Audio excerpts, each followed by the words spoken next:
The political landscape of South Africa has been thrown into turmoil after a shocking discovery inside President Cyril Ramaphosa's private office at the Union Buildings. What began as an ordinary internal inspection has turned into what many are calling one of the most explosive political scandals in recent years. Confidential documents, some stamped highly classified, were reportedly uncovered, sending shockwaves through both government circles and the general public.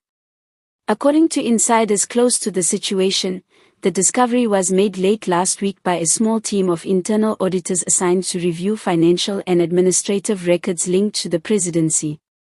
Their task seemed straightforward until they came across a locked drawer inside the president's private study.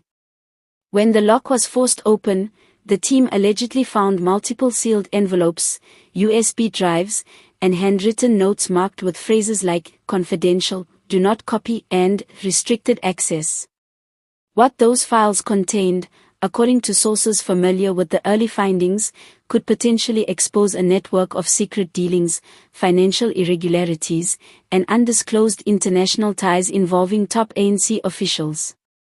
One document, reportedly titled Strategic Coordination Memo, is said to contain details of meetings between high-ranking members of the ANC and certain foreign business entities. These meetings, according to the leaked description, were never officially recorded, raising major concerns about transparency and accountability at the highest levels of government.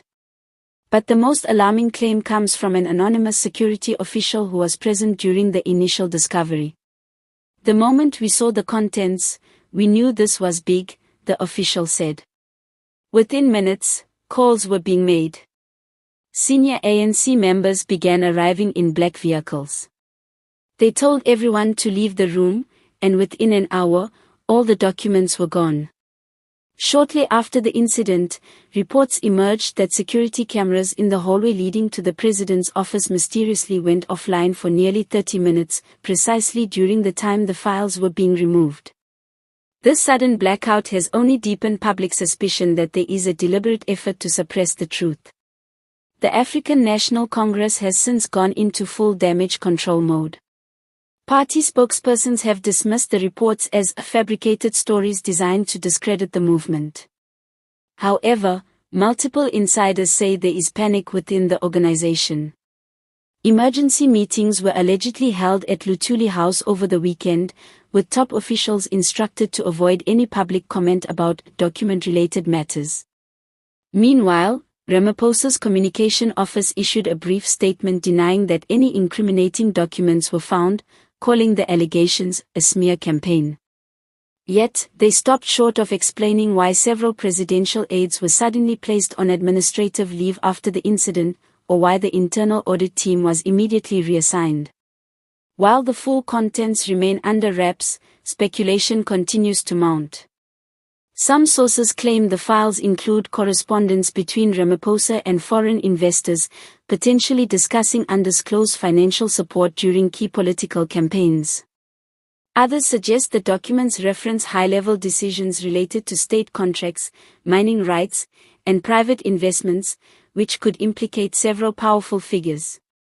A leak summary allegedly circulating among select journalists hints that the materials might also contain evidence of a covert ANC strategy to manage public perception ahead of the next national elections. If true, it would expose a side of the ruling party that has long operated behind closed doors, coordinating media narratives, silencing whistleblowers, and protecting senior members from accountability. As the story spreads, South Africans are expressing outrage across social media, demanding the immediate release of the documents.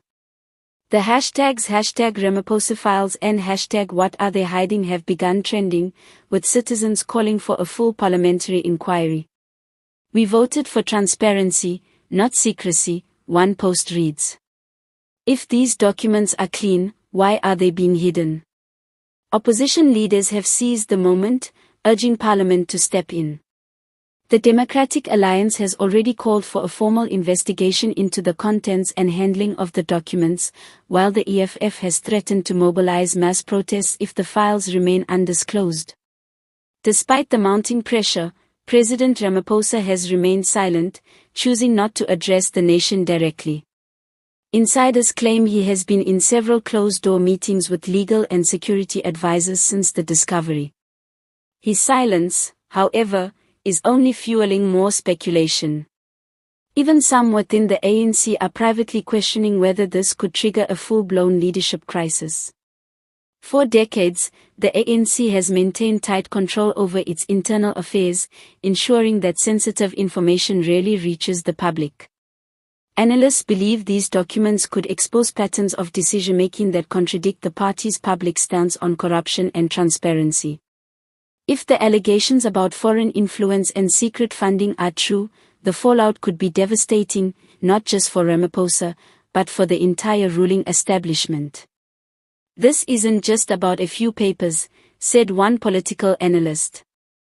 It's about power, credibility, and the future of the ANC. The public has been kept in the dark for too long, and if these documents surface, it could permanently change South Africa's political landscape. As investigations quietly continue, one question hangs heavy in the air: what exactly did those documents reveal, and how far will the ANC go to make sure the truth never comes out? For now, the people of South Africa wait anxiously, watching as the nation's leaders scramble behind closed doors. One thing is clear: whatever was hidden inside that office has shaken the foundations of power, and the truth, no matter how tightly guarded, has a way of finding its way out.